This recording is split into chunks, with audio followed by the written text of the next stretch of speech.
さあ、今回もゆっくり野球解説、始めていくよ。今回もプロ野球の歴史解説なんだよな。今回は2018年度セリーグ6位の、阪神タイガースだよ。っていうか、今回でセリーグの球団は最後か。そうだね、まあ今後も色々と予定してるから、このまま終わるってことはないけど、それじゃあ、早速解説始めていこうか。それは、1935年まで遡る。1934年末に創立した大日本東京野球クラブの親会社、読売新聞社は、複数球団による職業野球リーグ結成を画策していた。その中でも特に三大都市圏の、東京市、大阪市、名古屋市でのリーグ戦開催を目指していた。当時日本最大の球場であった甲子園球場を所有する、阪神電気鉄道に球団創設の誘いがかかり、実際に阪神を親会社、甲子園を本拠地とした球団の設立が決定した。10月22日の門前正人との入団契約を皮切りに、山口正信、藤村文雄、藤井勇といった中東野球のスター選手と、都市対抗野球の強豪、大連実業の松木健次郎らを集め、12月10日に、大阪タイガースが発足した。1936年、この年、1月9日に川崎コロムビアの若林忠、2月28日に立教大学の影浦正など有力選手と契約し、4月19日の球団結成記念試合までに17名の選手を獲得。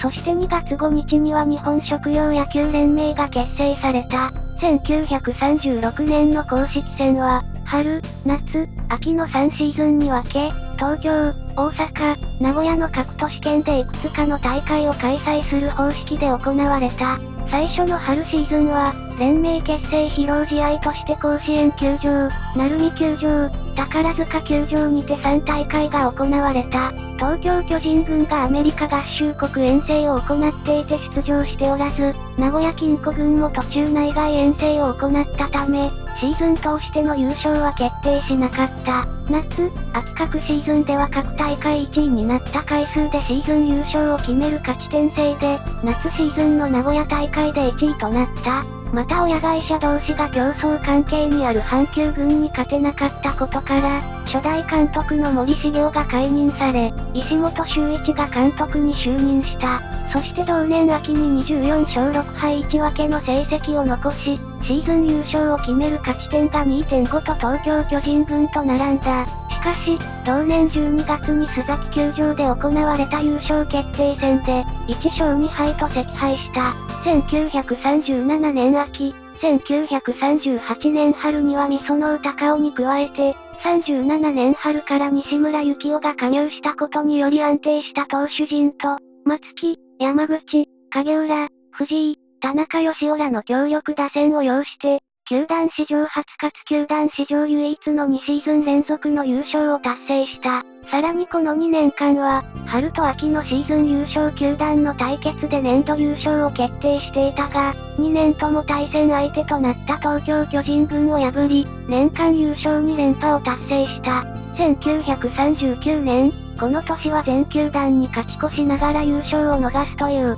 日本プロ野球史上初めてのケースとなった。そして1940年から1944年までは、9月25日に、日米及び日英関係の悪化に伴う日本野球連盟の方針により、適正語とされた英語の使用自粛のため、球団名を阪神軍に改称した。日中戦争、太平洋戦争の激化に伴う徴収及び招集拡大化により、選手数が不足する苦しい状況となる。1944年は監督兼主戦投手の若林忠が、35試合中31試合に登板してタイトルを総なめにし、3度目の優勝を遂げた。戦争が激化する中、1944年の総進軍大会、並びに1945年1月の正月大会にもこの名称で参加したのを最後に、同年3月に活動を停止した。1945年、第二次大戦後、日本のプロ野球は1945年11月の東西対抗戦より復帰。1946年3月に、球団名を大阪タイガースに戻した。1947年、この年、若林が44年と同様に投手兼監督として、最高主勲選手賞を受賞する活躍を見せ、戦後初、通算4度目の優勝を飾った。1番5小生から始まり金田正康、藤村、土井垣武史などリーグ屈指の強打者が並ぶ強力打線は、ダイナマイト打線と呼ばれた。特に4番の藤村は、物干し竿と呼ばれる長いバットを用いて本塁打を量産し、ミスタータイガースと称された。1948年には、藤村が近世戦で、日本プロ野球初のサイクル安打を達成する。1949年、この年、チーム順位が6位にもかかわらず藤村が最高主勲選手賞を受賞した。オフの新球団加盟問題では、当初は毎日オリオンズら新球団の加盟に、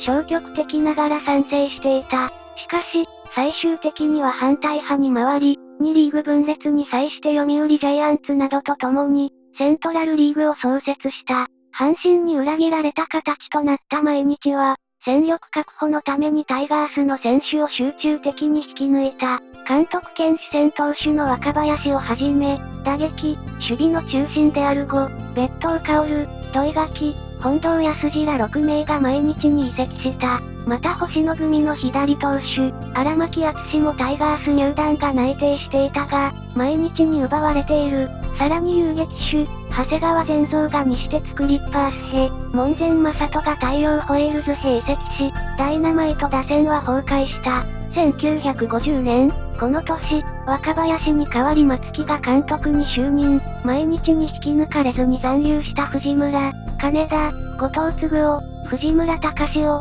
梶岡忠義、白坂長英らを中心に、前年を上回る4位という順位を確保した。しかし、新規に加盟した球団を除けば最下位で、レギュラーの3分の2が流出した影響は深刻だった。1952年にフランチャイズ制度が正式に導入され、保護地域が兵庫県となった。1955年には、2軍チームを結成し、ウエスタンリーグに加盟。チーム再建のため、ファームの結成や本格的なスカウト制度の導入などの改革により、世代交代の準備を進めた結果、吉田義雄、渡辺正三、小山正明、田宮健次郎などの若手選手が次々と主力になり、好成績を収めた。しかし投打が噛み合わず、水原茂監督率いる巨人が黄金時代の真っ只中にある中で、優勝から遠ざかることになった。この間、松木は1954年限りで監督を退任。球団は後任にプロの経験がなかった岸一郎を起用してファンやマスコミを驚かせたが、岸は主力選手との対立や成績不振から、1955年5月中旬に病気療養を名目に休養。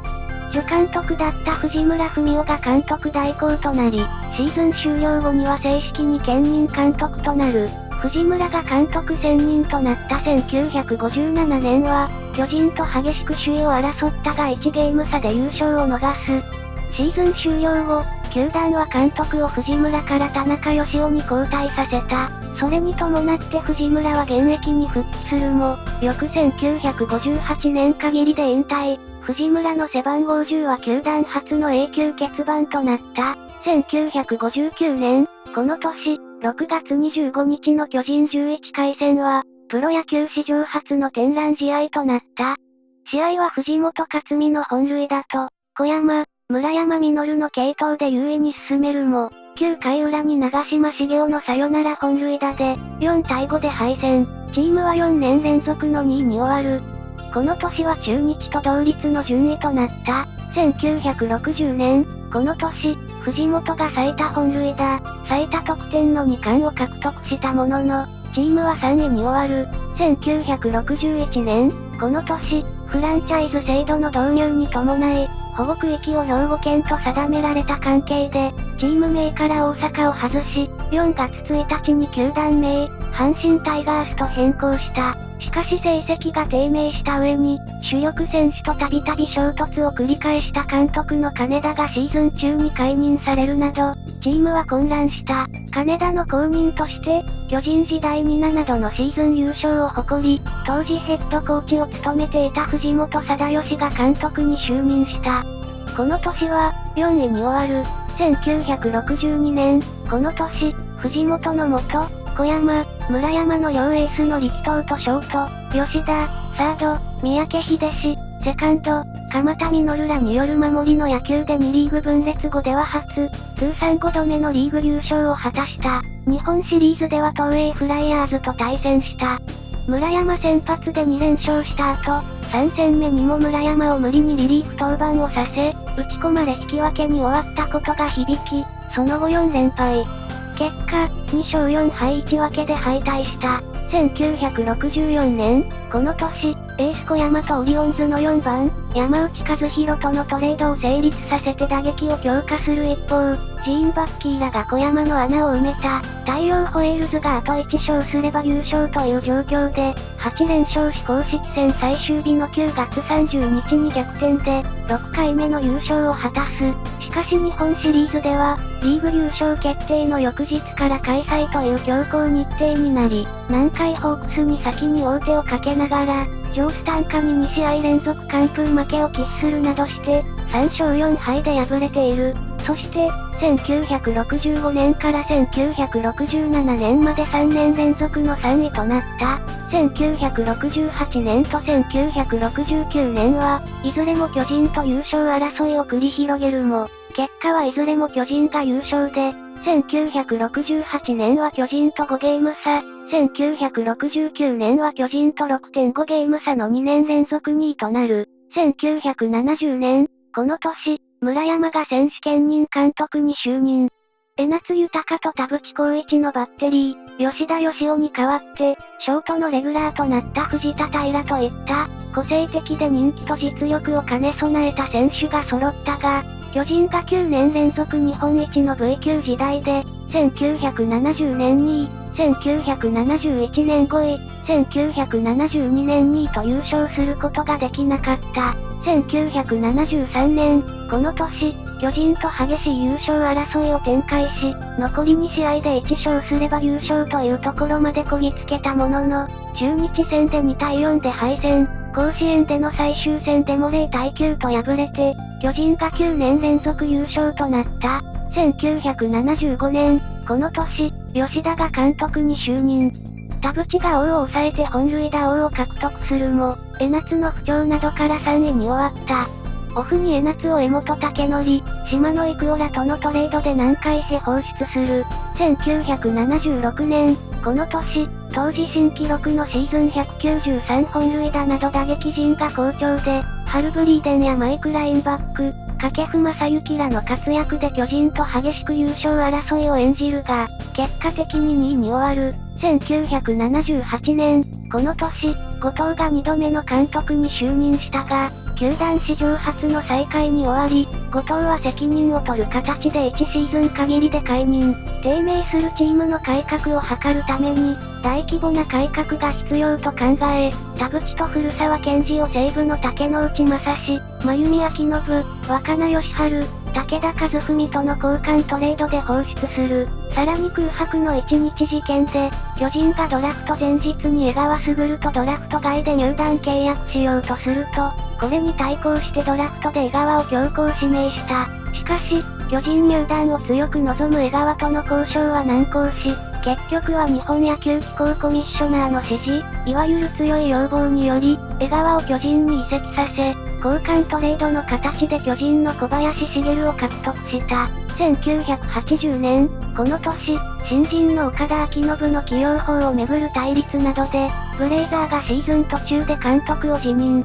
後任には中西太が就任したが、5位に終わる。1981年、この年、優勝した巨人と8ゲーム差の3位となり、江本が、ベンチがアホやから野球ができへん、と首脳陣批判をして退団した。1983年は、ランディ・バースが加わった打線は、抜群の破壊力を見せつけたものの、投手陣は伸び悩み、1984年は前年限りで引退した小林の穴を、ルーキー池田近房の躍進、南海から移籍の山内真一の活躍でも埋めきれず、2年続けての4位。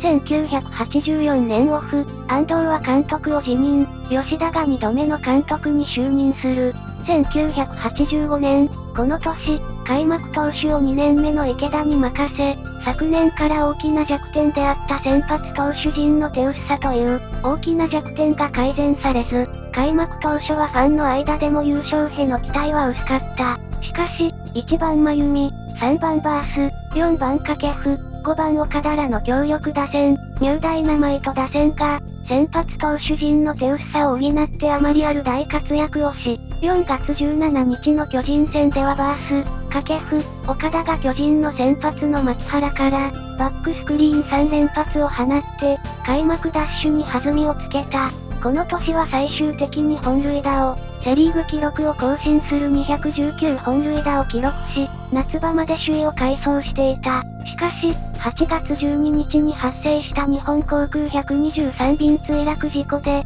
球団社長が犠牲となり、また阪神のナインたちも、この事故機に直前のフライトで登場していたため、選手たちは大きな衝撃を受けて一時は大型連敗を喫して首位から陥落した。しかし、広島、巨人との首位争いの中で強力打線に加えて中西清樹、福間治、山本和之らのリリーフ投手陣も、1年を通して大車輪の活躍を見せ、10月16日のヤクルト戦に引き分けて、21年ぶりのリーグ優勝が決定した。この年バースが球団初の三冠王を獲得。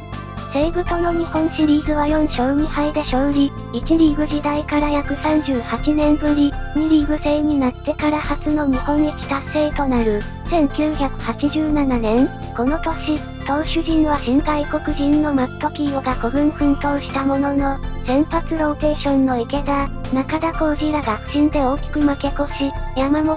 中西らリリーフも失敗が目立った。バースは無冠ながら好調を維持し打線を支えたが、掛布の負傷及び不振、岡田の不振などが響き、9年ぶりの再会となり、吉田は監督を辞任、村山実が監督に就任する。1989年、この年、セシル・フィルダーが本塁打王争いをするが、シーズン途中に三振して、バットを叩きつけた際に骨折して帰国する。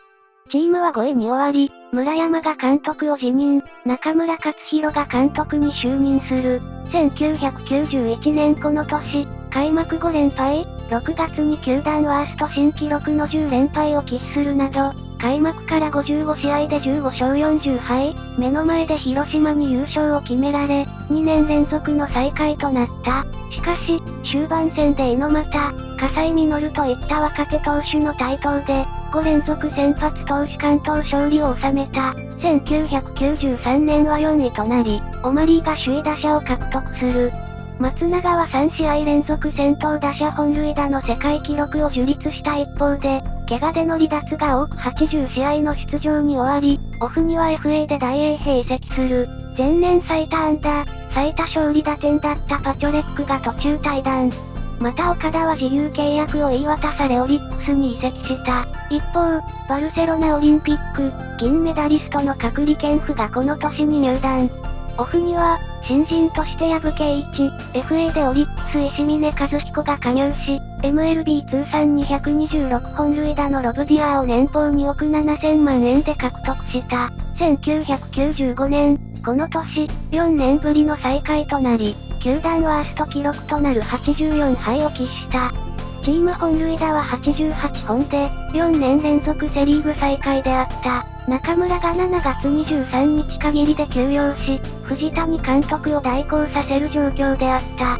同年オフ、真由美が引退し、代行の藤田がそのまま監督に就任する。そして、新庄が藤田との確執などが原因で引退を宣言するが、すぐに撤回した。1997年、この年、打撃陣の主力として期待していた、年俸3億円の新外国人、マイク・グリーンウェルが開幕前に故障離脱し、復帰後わずか数試合でまたしても故障。そして、引退しなさいという神のお告げを聞いたと突然退団し帰国。和田が開幕戦からの連続安打日本記録を樹立し、テスト入団の伊藤敦則を筆頭に、中継ぎ陣が試合を作り健闘したが、打撃陣の力不足がたたり、ヤクルトに目の前で優勝を決められて5位に終わったが、2年連続の最下位を脱出した。オフに久慈照義、関川光一を、大砲康明、矢野昭弘との交換トレードで中日に放出。中日を自由契約になった3年連続首位打者の実績がある、アロンゾ・パウエルを獲得。新人として坪井智也、井川圭が入団した。1999年、この年、チームは6月には一時首位に立ったが、勢いはすぐになくなり、最終的に2年連続の最下位に終わる。9月には2年連続で球団ワーストの12連敗を喫した。個人としては、前年テスト入団で復帰した遠山がカムバック賞を受賞する。シーズン前には西武から佐々木誠が加入し、シーズンオフには、オリックスから星野信之が FA で入団。また、巨人から広沢克実、ヤクルトから野村克則を獲得する。2001年、この年チームは4年連続の最下位。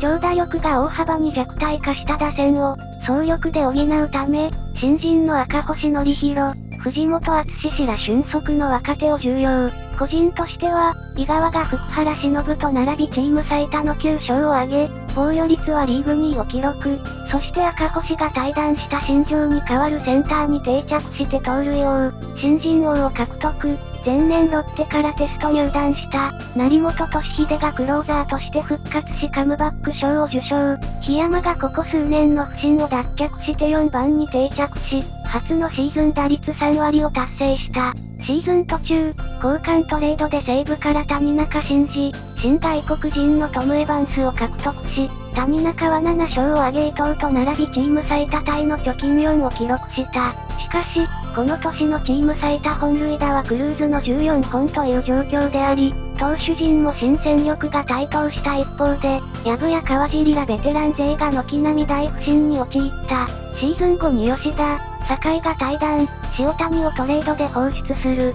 そして10月の発表時点では野村の監督続投が決定していたものの、その後夫人の脱税容疑による逮捕の責任を取る形で急遽監督を辞任した。後任には、この年まで中日の監督を務めていた星野千一が就任。オリックスからジョージ・アリアス、FA で日本ハムの片岡敦が加入する。2003年、この年、第3次ダイナマイト打線と称された強力打線を擁し、開幕より快進撃を続け、優勝マジックをセリーグ史上最速となる、7月20日に点灯させる。マジック点灯以降は故障者が続出したことで、中日戦で同一カード7連敗や、2度の5連敗などを喫し、やや失速するも9月15日に18年ぶりのリーグ優勝を果たす。また、巨人に18年ぶり、ヤクルトには13年ぶりに勝ち越した。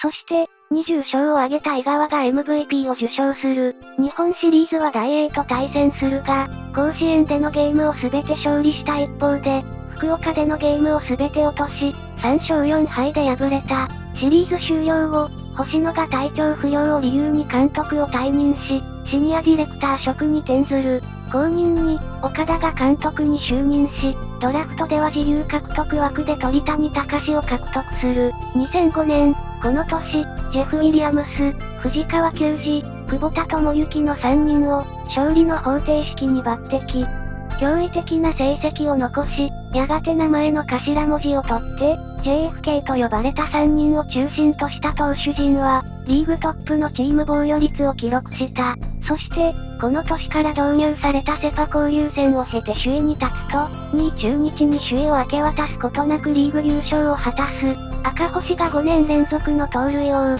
下柳が規定投球回に到達ながら最多勝、今岡が球団新記録の147打点を挙げて打点王、金本が MVP を獲得した。千葉ロッテとの日本シリーズでは、史上初の3試合連続2桁失点を喫し、4試合で33失点と投手陣が大炎上。打線も1イニングもリードを奪えず、0勝4敗と史上5チーム目のストレート4連敗で敗退した。2007年、この年、4月から5月にかけて9連敗し、交流戦でも10位と低迷する。借金は最大で9とした一方で、9月中旬には巨人、中日と首位を争うこともあった。最終的に3位となり、CS 進出を果たした。しかし、6年ぶりに勝ち越した中日との CS ファーストステージを0勝2敗で敗退する。この年は、規定投球回数に到達した投手がおらず、加えてチーム打率、チーム総得点も12球団中最下位だった。その中でも上園圭司が新人王を獲得する、シーツが現役を引退。FA で広島から新井貴弘、トレードでオリックスから平野啓一が入団する。2009年、この年、WBC に出場した岩田実や正捕手の矢野、先発転向した久保田の故障や、藤川の不調もあり前半戦は低迷。6月に途中加入したクレイグ・ブラゼルや、開幕前にロッテから移籍した久保康友、7月以降先発ローテーションに定着した能見篤らの活躍もあって、後半戦では8カード連続で勝ち越しを決めるなど巻き返すも、最終戦でヤクルトに連敗し4位に終わり、CS 進出を初めて逃した。この年はベストナイン、ゴールデングラブ賞ともに受賞者なし、タイトル獲得者もなしであった。3勝で受賞者がいないのは1995年以来14年ぶりであり、規定打席数以上で打率3割を超えた打者なしも2000年以来9年ぶりとなった。この年、赤星が現役引退。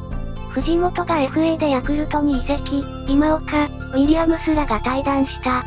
そして、シアトルマリナーズからジョージ・マケンジ、ランディ・メッセンジャー、コロラド・ロッキーズからマット・マートンなどを獲得する。2011年、この年、投手では、本格的に先発転向したメッセンジャーが、能見と並ぶ12勝を挙げる。月間成績は6月から8月まで連続で勝ち越し、8月終了時には2位になる。しかし、9月に入ると首位ヤクルト相手に6連敗を喫するなどし、4位に終わった。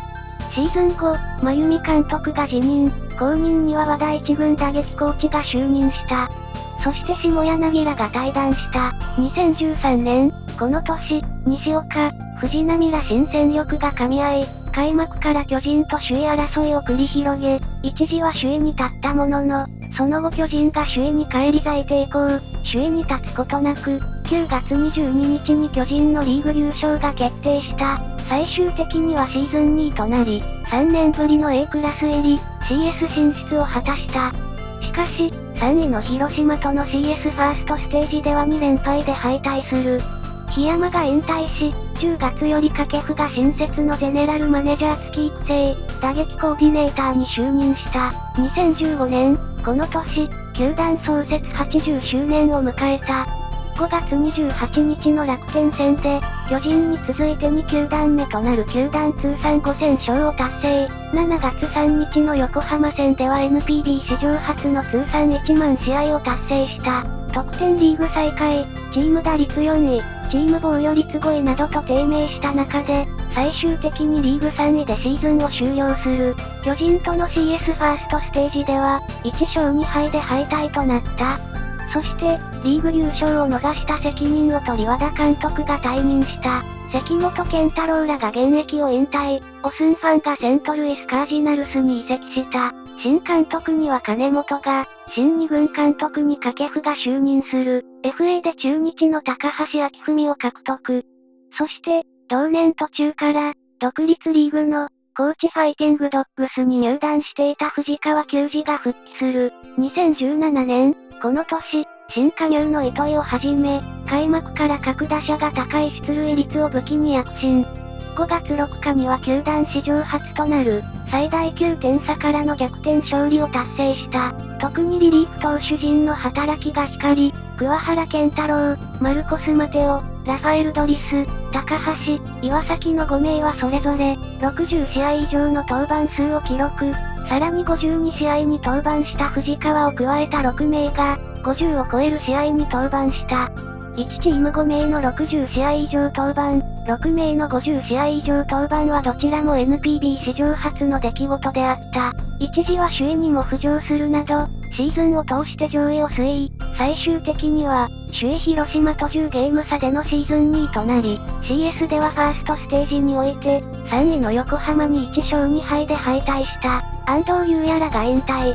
大和が横浜へ FA 移籍。掛布2軍監督が退任。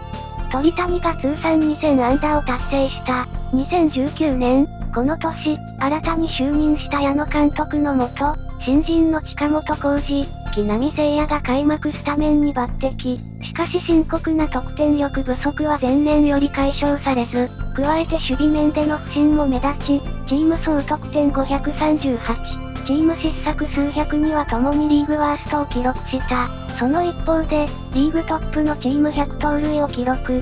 また、12球団中トップのチーム防御率 3.46、救援防御率 2.70 を記録した投手陣がチームを牽引し、シーズン最終盤には最大 6.5 ゲーム差を逆転しての3位となった。監督就任初年度での A クラス入りは、1985年の第二次吉田監督時代以来であり、新任に限ると1982年の安藤監督時代以来となった。2年ぶりの CS では、2位の横浜とのファーストステージを2勝1敗で勝利も、5年ぶりのファイナルステージで巨人に敗退。記録では、近本がセリーグ新人安打記録を樹立。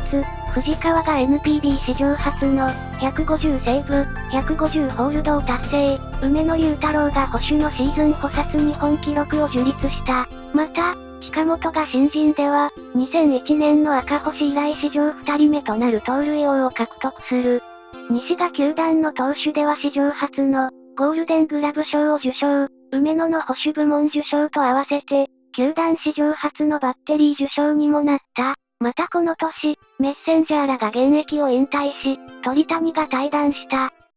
とまあ、今回はこんな感じかな。やっぱり歴史が長いだけに、動画の時間も30分を超えちまったな。まあ、この動画の長さも今後作る動画への課題だね。あと、前回の千葉ロッテの動画の時にも言ったんだけど、今回の阪神と結構関係するところがあって、今回も、ファンならツッコミ入れるネタを入れてたんだけど、前回の動画にも小さくあったんだよ。まあ、だいたい2005年の説明をしているところを見てもらえばわかるけど、露骨に宣伝してんじゃねえか。まあまあ、たまにはこういうのもええやん。それじゃあ今回はこの辺で、次回は、2018年度パリーグ6位の、東北楽天ゴールデンイーグルスだよ。それでは、ご視聴、ありがとうございました。